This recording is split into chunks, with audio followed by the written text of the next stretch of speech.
जगतगुरु भगवान शंकराचार्य जी ने इस ग्रंथ आत्मानात्म विवेक में आत्मा क्या है इसका एक एक करके निरूपण कर रहे हैं। तीन शरीरों से परे, पंचकोश से अतीत, अवस्था त्रय का साक्षी सच्चिदानंद स्वरूप जो है उसी को हम आत्मा कहते हैं, वही आत्मा है। तीन शरीर, पहला शरीर है स्थूल शरीर, दूसरा शरीर है सूक्ष्म शरीर, तीसरा शरीर इसके भीतर है कारण शरीर। तो स्थूल शरीर, सूक्ष्म शरीर और कारण शरीर तीनों को शक्ति देने वाला, तीनों का अधिष्ठान और तीनों से विलक्षण, तीनों के गुण दोष से परे जो सत्ता है वही अपना आत्मस्वरूप है। स्थूल शरीर का वर्णन कर दिया था, पंचीकृत महाभूत से उत्पन्न हुआ। सूक्ष्म शरीर जिसमें 17 अवयव हैं उनका वर्णन कर रहे थे। 5 ज्ञानेंद्रियाँ, 5 कर्मेंद्रियाँ और 5 प्राण। सभी ज्ञानेंद्रियाँ, उनका विषय क्या है, काम क्या है, इसका वर्णन कर दिया था। जो 5 कर्मेंद्रियाँ हैं उनका भी विषय कार्य क्या है इसका भी निरूपण किया। जो 5 प्राण हैं उनका काम क्या है और स्थान कहाँ है, कहाँ उनका खास तौर से निवास है और क्या कार्य है, इसका वर्णन कर दिया था। अब आगे के प्रसंग में सबके देवता बता रहे हैं। एक अधिष्ठात्र देवता होते हैं तो सभी के एक एक देवता हैं। और एक इसी श्लोक में सब पूरा वर्णन कर दिया। एतेषां ज्ञानेन्द्रियादीनां अधिपतयो दिगादयः देगवातार्क प्रचेतोषी वह्नीन्द्रोपेन्द्रमित्रकाः तथा चन्द्रश्चतुर्वक्त्रो रुद्रः क्षेत्रज्ञ ईश्वरः विशिष्टो विश्वस्रष्टा च विश्वयोनिरयोनिजः क्रमेण देवता प्रोक्ताः श्रोत्रादीनां यथा क्रमात्। एतेषां, ये जितना भी बताया है, ज्ञानेन्द्रिया आदि नाम, ज्ञानेन्द्रीय कर्मेंद्रीय सबके, ज्ञानेन्द्रीय और कर्मेंद्रीय सबके जो अधिपति हैं, अधिष्ठात्र देवता हैं, दिग आदि, उनका वर्णन करते हैं। तो सबसे नीचे वाला शब्द श्रोत्र आदि नाम यथा क्रमात्, जो श्रोत्र से लेकर के क्रम है उसी क्रम से ये ऊपर जितने देवता हैं उनकी संगति लगा लो। यथा क्रमात् यानी पहला ज्ञानेंद्रिय में पहला होगा श्रोत्र, दूसरा होगा त्वक, तीसरा होगा चक्षु, चौथा होगा रसना, पांचवा है ग्रहण। तो क्रम से बिठा लो। पहला है दिक्, श्रोत्र के देवता हो गए दिग् देवता।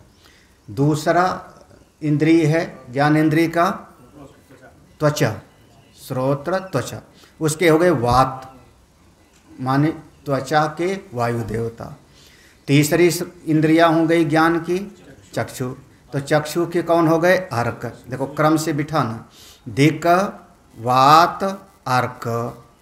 चौथा है हमारी ज्ञानेंद्रियों में जिसका नाम दिया था रसनेन्द्रिय, श्रोत्र त्वक चक्षु रसना और घ्राण। तो उसका देवता हो गया प्रचेता। और जो घ्राण रूपी इंद्रिय है उसके देवता हो गए अश्वी, अश्विनो कुमार दोनों, एक क्रम से हो गया। अब नीचे की पंक्ति में देखो, फिर अब ये तो हो गए, फिर अभी ऊपर ही फिर कर्मेंद्री हो गई 5, वाक, पाणी, पाद, पायु, उपस्थ। तो वाक के हो गए वन्ही, ये अश्व की जगह पे आप कामा लगा लोगे तो चल जाएगा समझने के लिए। अश्विनी कुमार हो गए घ्राण के देवता। वाणी के देवता कौन हो गए? वन्ही, अग्नि देवता, वाचो वन्ही। हाथ के देवता इंद्र। फिर उसके बाद पाँव के देवता उपेंद्र, उपेंद्र, यहाँ पर उपेंद्र शब्द है, पादय और विष्णु पढ़ा हुआ है। विष्णु और उपेंद्र में अभेद है, क्योंकि उपेंद्र वामन भगवान का नाम है और वामन भगवान का अवतार भगवान का है, तो इसलिए चलता है। मित्रकाह, अब ये हो गए मित्रकाह, कौन हो गए? पायु के, है ना, पायु के मित्र हो गए। तथा चंद्र, उपस्थ के देवता चंद्रमा को मान लिया। यहाँ पे थोड़ा सा यहीं पर जो पहले पढ़ा हुआ है उसमें मतभेद हो गया। एक तो वहाँ पर पढ़ा हुआ था कि रसना के देवता क्या पढ़ा था? वरुण। यहाँ पर पढ़ा प्रचेता। एक तो ज्ञानेंद्री में ये अंतर हो रहा है और कर्मेंद्री में अंतर हो गया थोड़ा सा, पायु और उपस्थ। पायु के देवता पढ़ा था यम और उपस्थ के देवता प्रजापति, ऐसा पढ़ा था।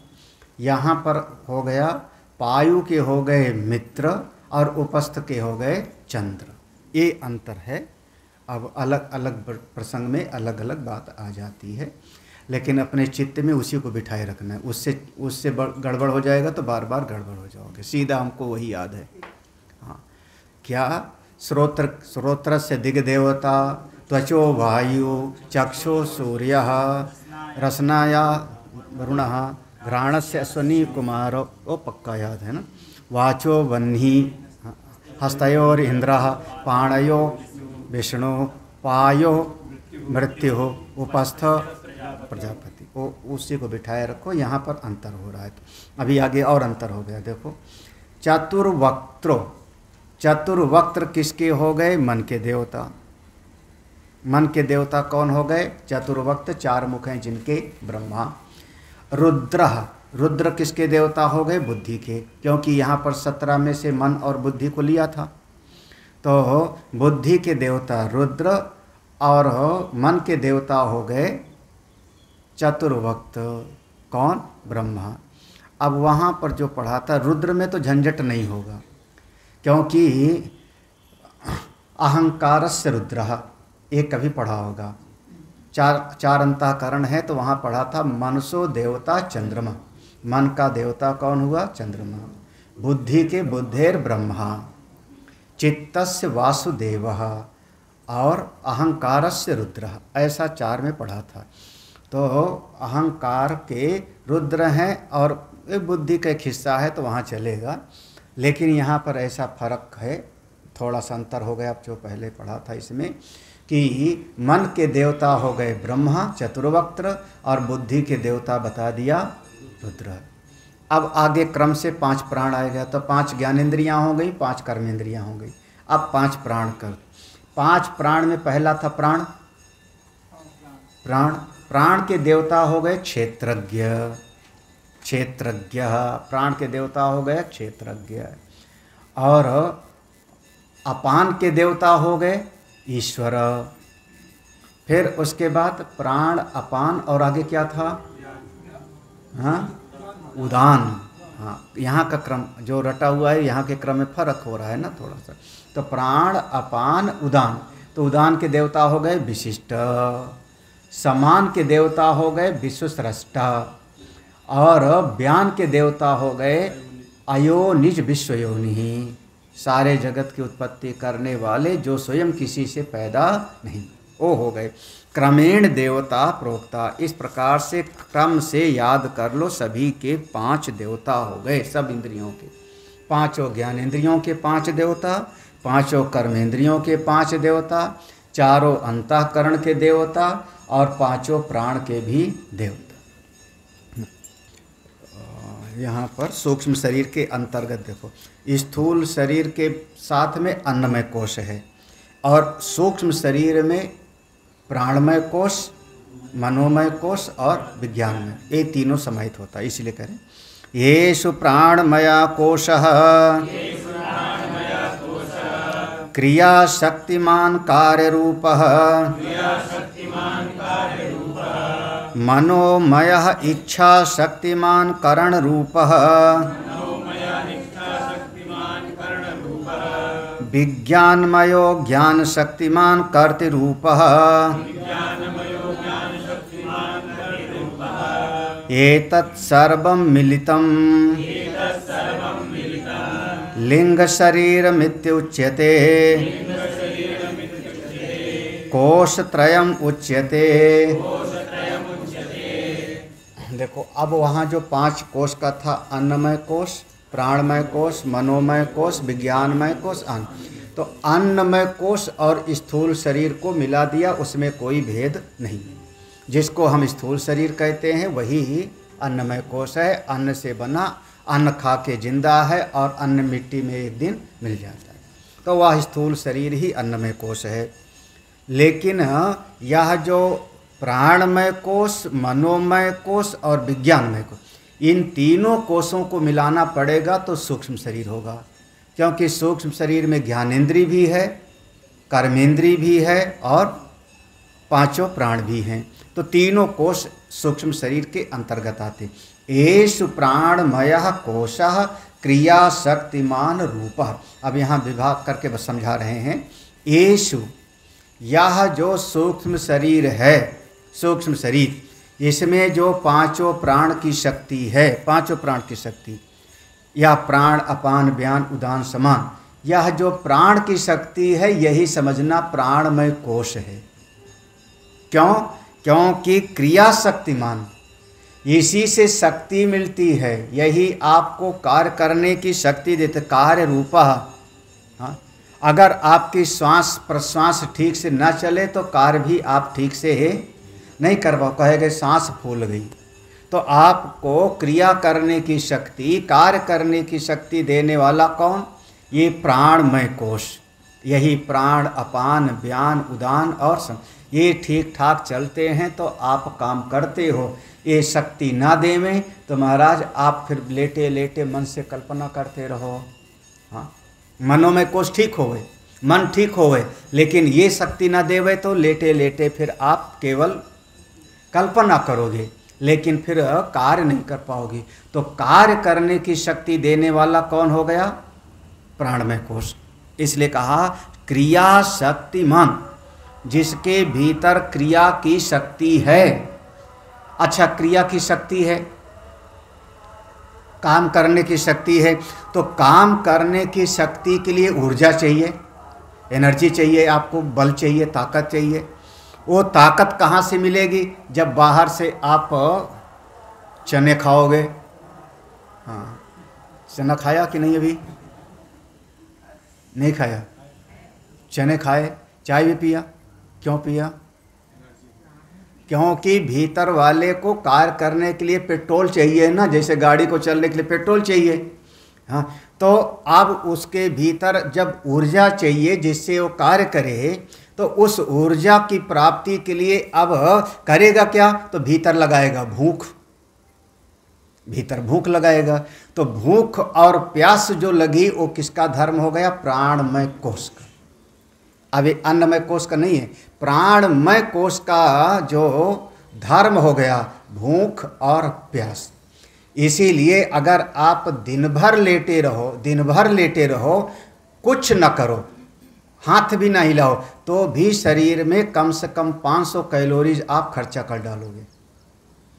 हाँ, कैलोरीज तो समझते नहीं होंगे। हाँ हाँ, कम से कम 500 1000 कुछ ना करो, लेटे रहो, तो आपके शरीर में जो हृदय धड़क रहा है, जो ब्लड सर्कुलेशन हो रहा है, जो श्वास प्रश्वास चल रही, उसके लिए जो ऊर्जा है, उतनी ऊर्जा आप खर्चा कर ही डालोगे, कुछ ना करो तो।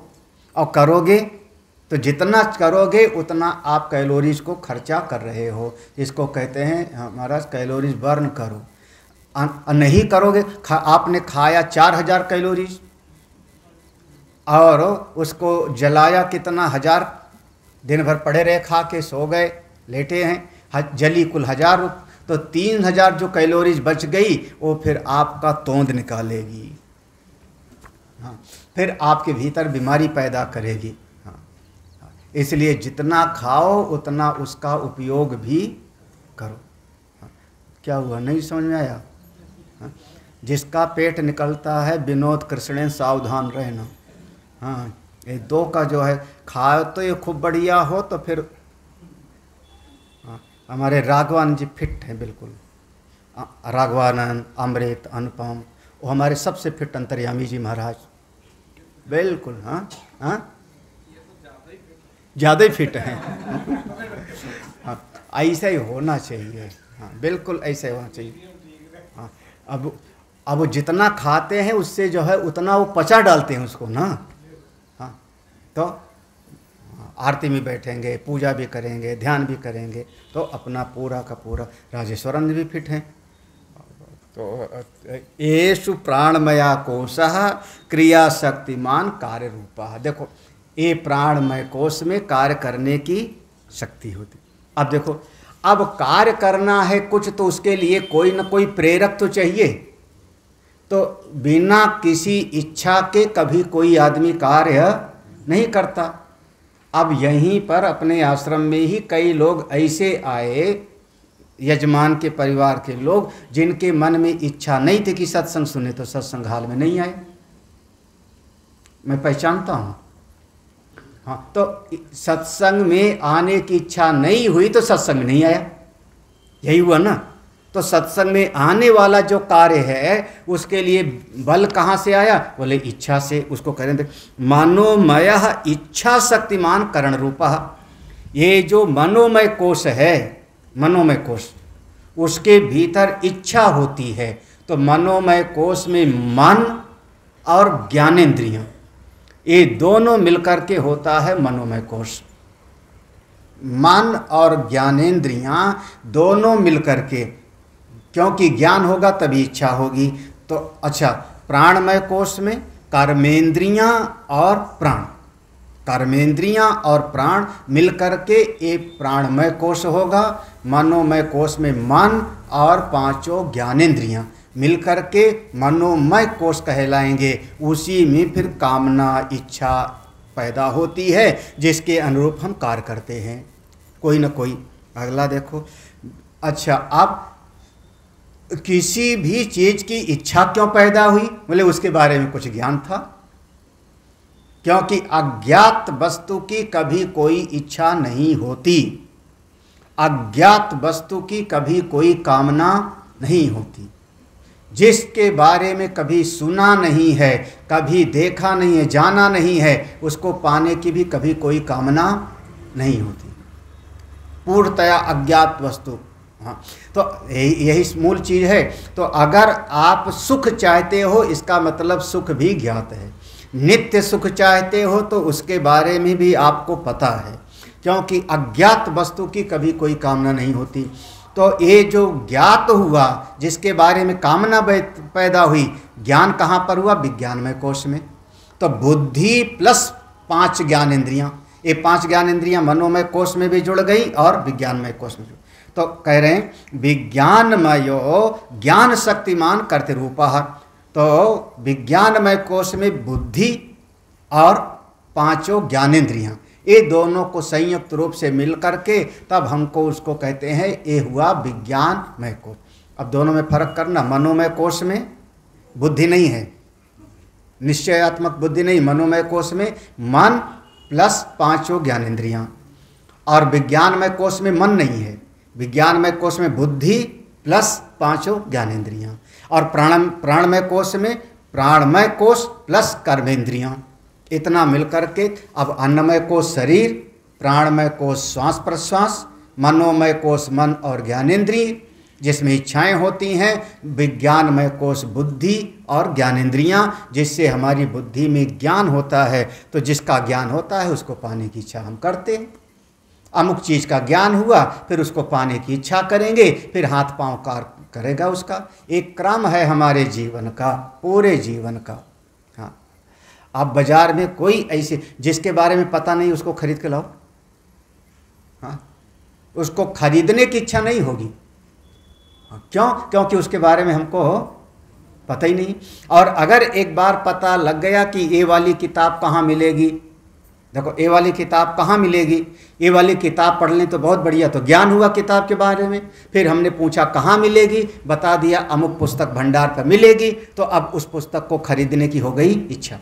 फिर अब हमारा पाँव चल पड़ेगा, जाके कभी न कभी उसको खरीद के ले आवेगा। तो पहले ज्ञान होता है, फिर इच्छा होती है, फिर आप क्रिया करते हो। हमेशा जीवन में क्रम यही है, बिल्कुल क्रम यही, ज्ञान फिर इच्छा फिर क्रिया। और क्रिया करने के बाद जब आपको बहुत अच्छा लगा, बिल्कुल सफलता हो गई, तो वही क्रिया का जो फल है, वो जो अच्छा लगा, वो जाके वासना बन जाती है, वो फिर से आपको क्रिया में लगाती, फिर इच्छा बन जाएगी। और जीवन पर्यंत ऐसे हम जीवन पर्यंत करते रहते हैं। खैर आगे, एतत् सर्वम मिलितम लिंग शरीरम उच्यते। देखो ये तीनों कोषों को मिला करके हम कहते हैं लिंग शरीर, सूक्ष्म शरीर। लिंग शरीर या सूक्ष्म शरीर, कोष त्रयम उच्यते, तीन कोष मिला करके। कौन? प्राणमय कोष, मनोमय कोष और विज्ञान। अब रह गया एक कोष आनंदमय कोष, और वो कारण शरीर के साथ मिला लेना। तथा च उक्तम पंच प्राण मनो बुद्धि दशेन्द्रिय समन्वितम अपंचीकृत भूतोत्थम सूक्ष्मांगम भोग साधनम। अभी शायद पढ़ा होगा, ये आत्मबोध का श्लोक होगा, आत्मबोध का ही होगा शायद। हाँ, पंच प्राण, पांच प्राण, मन बुद्धि 10 इंद्रियां, इन सब को मिला करके जो बना उसका नाम है सूक्ष्म शरीर। किससे बना? अपंचीकृत महाभूत से, तन्मात्रा से। सूक्ष्म शरीर है और ये भोग का साधन है। स्थूल शरीर था भोगायतन और सूक्ष्म शरीर हो गया भोग का साधन। अब इसका जो है व्युत्पत्ति बताते हैं। लीनमर्थम गमयति इति व्युत्पत्त्या लिंगम शरीरम इति उच्यते। कथम लीनम श्रवण मनन आदिना गमयति ज्ञापयति शीर्यते इति व्युत्पत्त्या शरीरम इति उच्यते। कथम शीर्यते इति चेत् अहम ब्रह्मास्मि इति ब्रह्मात्मैकत्व ज्ञानेन शीर्यते। देखो इसका नाम हुआ लिंग शरीर ना। लिंग शरीर में 2 अक्षर हो गया, ली और गम, ली गम। तो ली का अर्थ किया लीनम अर्थम, जिसमें सब जाके लीन होता है, जिसमें सब जाकर के लय को प्राप्त होता है, उसी का नाम हो गया लिंग। अच्छा, गम शब्द लगा, गम का अर्थ किया गमयत इति व्युत्पत्ति। गम का 2 भाव होता है, गम धातु ज्ञान के अर्थ में और गमन करने के अर्थ में, ये दोनों में होता है। जैसे गच्छति, साह गच्छति, साह गच्छति, तो वो जाता है। गच्छति कौन सा धातु हुआ? गच्छति, गच्छता, गच्छन्ति, कौन सा धातु? हाँ, तो गम धातु गान जाने के अर्थ में। तो एक अर्थ होता है जाने के अर्थ में, वह जाता है। और इसी में आप एक और शब्द लगा दो तो होएगा अवगम्यते, अधिगम्यते, उपसर्ग लगा दिया, माने अवगम्यते माने अनुभव हो गया, जान लिया। तो गम धातु जानने के भी अर्थ में होता है। तो ये दोनों अर्थ में होता है। तो कह रहे हैं लीनम अर्थम, एक तो बात हो गई कि सब उसमें जाके लीन होता है इसलिए, और दूसरा कह दिया गमयति, ये इस शरीर को छोड़ के यहाँ से जाता है, इस स्थूल शरीर को छोड़ के यही जाता है। कौन जाता है? जो शरीर जाता है उसी का नाम हो गया लिंग शरीर। भाई जैसे आपको कहीं घर छोड़ के जाना हो, घर छोड़ के जाना हो, दूसरा घर बदलना है किराए का, क्या काम शुरू करोगे? सबसे पहले सामान पैक करोगे। कपड़े सूटकेस में भरा। अब हमको कहीं दूसरे घर में जाना है, शिफ्ट करना है, तो हमने सारा सामान पैक किया और ट्रक बुलाया और एक ट्रक में सारा सामान रख दिया। और कई बार तो पूरा काम का सारा सामान एक सूटकेस में भर लेते। हाँ, एक सूटकेस। महात्मा लोग झोली रखते थे। हाँ, और गोरखनाथ की परंपरा में, जो नाथ परंपरा है, उसमें गुदड़ी होती थी, वो सिलते थे, सिल्क गुदड़ी, कथरी सुजनी जो बोलते, वो सिला करते थे, उसी के चारों कोने ऐसे बांध लेते थे और कंधे पे लटका लेते थे। उसी में सारा उनका सारा कपड़े भी, भस्म भी और जो कुछ होता था, और कंधे पे सारंगी रख लिया और बजाते हुए चले जाते थे। तो इस प्रकार से जो है अब सारा सामान, तो ऐसे ही ये सूक्ष्म शरीर जब यहाँ से निकलता है तो करेगा क्या? सारी शक्तियों को फिर वो समेटेगा ना। कौन लेके जा रहा है? उदान वायु याद है, जो आखिरी समय में जगता है। प्राण, अपान, व्यान, उदान, है ना।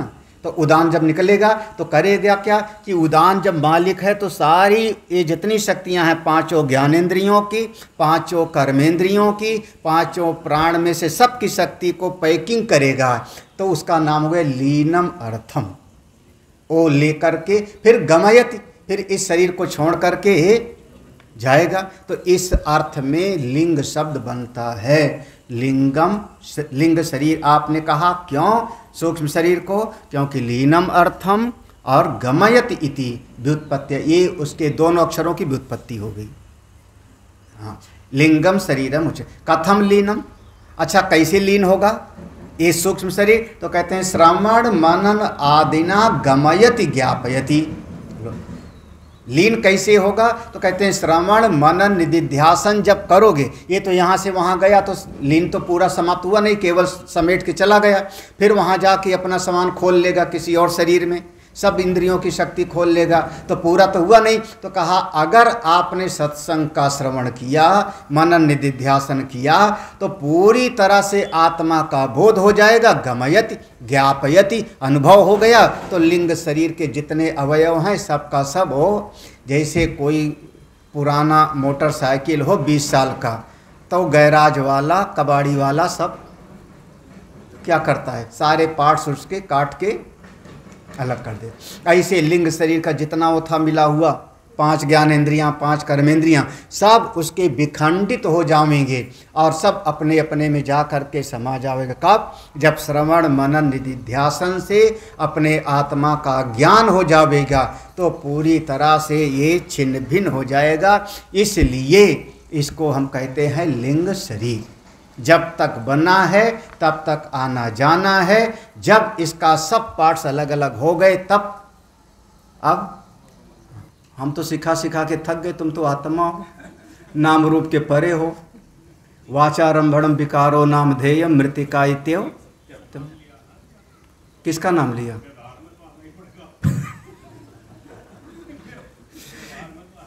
ये जब तक व्यवहार रहेगा तब तक फिर थोड़ा रोना गाना भी रहेगा।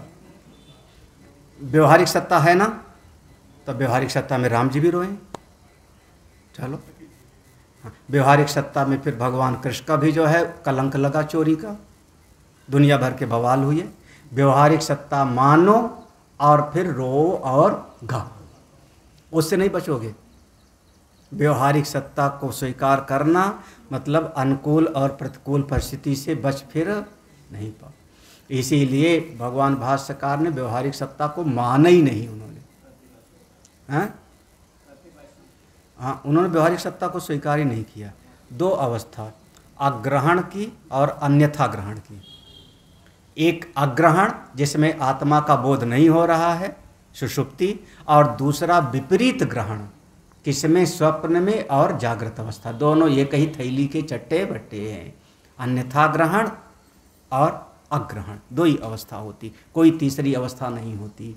और जो पढ़ लिया होगा कि पारमार्थिक सत्ता, व्यवहारिक सत्ता, प्रतिभासिक सत्ता, वो हमारा मत है ही नहीं, दूसरे का है। हम मानते ही नहीं, हम व्यवहारिक सत्ता को मानते ही नहीं। सब ये सब जो बैठे हो प्रतिभासिक सत्ता है। व्यवहारिक सत्ता मानो और फिर सुखी दुखी हो। हाँ चलो अगला पढ़ो, हो गया ज़्यादा दूर तो ज़्यादा। हाँ। तो श्रवण मनन निधिध्यासन से सब लीन कर लेता है, इसलिए नाम हुआ लिंग शरीर। हाँ अच्छा, शरीर क्यों? अच्छा लिंग हो गया शब्द, इसको सूक्ष्म शरीर कहा ना, तो लिंग शरीर भी इसी का नाम है। तो लिंग क्यों कहा वो बता दिया। ली का अर्थ लीन करने के अर्थ में, और गा का अर्थ हो गया गमयत, ले जाने के अर्थ में, ज्ञापन करने के अर्थ में, अनुभव कराने के अर्थ में। शरीर क्यों कहा? देखो, शीरियते इति व्युत्पत्त्या शरीरम इति उच्यते। जो शीरियते, जो सड़ जाता है। लो, शीरियते माने जो एक शीरा बनता है ना। हाँ भाई, शुगर मिल में भी शीरा होता है। आप तो जो सड़ता है उसी का नाम हुआ शरीर। लो, हम सीधा सीधा कह रहे हैं, खराब वाला भाषा। शीरियते माने जो सड़ता है, रोज रोज सड़ता है, उसी का नाम होता है शरीर। मतलब अब प्यार की भाषा में कह दो कि बुढ़ा होता है, लुंज पुंज होता है, और क्या परिवर्तन होता। परिवर्तन का नाम ही सड़ना है। जब परिणाम होगा परिवर्तन होगा। जो परिवर्तन होगा तो परिवर्तन के पहले, जैसे कल भी शायद हमने कहा था, चना है उसमें से अंकुर पैदा हुआ, तो चना का बीज जो है दोनों दल उसके फटे, पहले फूल गया, परिवर्तन हुआ। तो वो परिणाम हमेशा विकार करके होता है। बदलाव परिणाम हमेशा विकृत करके ही होता है। तो हमारे शरीर में भी बहुत सारा होता है। और नहीं तो ऐसे समझ, इसमें दो प्रकार का भेद मानते हैं, पीलुपाकवादी और पिठरपाकवादी। ये दो विचार है, पीलुपाकवादी और पिठरपाकवादी। जैसे एक बात है कि आपने कढ़ाई में बेसन डाला, कढ़ाई में बेसन डाला तो वो भुना ना, उसका रंग बदला ना, सफ़ेद से पीला हुआ, या आपने हाँ पीले से कुछ लाल रंग का हुआ, भूरे रंग का हुआ ना। कैसे हुआ? तो एक मत है कि उसमें एक क्रम था, एक क्रम से उसमें परिवर्तन हुआ, जो आपको ज़्यादा ध्यान भी नहीं। पहले जरा सा, फिर जरा सा, फिर जरा सा, फिर जरा सा, फिर जरा सा, फिर जरा सा। जैसे हमारा शरीर इतने बड़े से इतना बड़ा हुआ तो क्रम है ना। तो ऐसे फल भी पकता है तो उसमें भी एक क्रम है। अच्छा, घड़ा टूटा तो डंडा मारा और घड़ा टूट गया, तब तो ऐसे ये परिणाम भी दो प्रकार के मानते हैं। तो सीरियते मतलब अच्छा, प्यार की भाषा में कह दो, मैं इतना कह सकता हूँ, भगवान भास्कर ने कहा अंगम गलितम पलितम मुंडम। क्या हो गया ये? अंगम गलितम, शरीर पे क्या पड़ गई? ऐसे पकड़ के उठा लेना। हम बच्चे लोग थे तो दादा लोगों को ऐसे पकड़ के देखते थे। आपका क्या हो गया?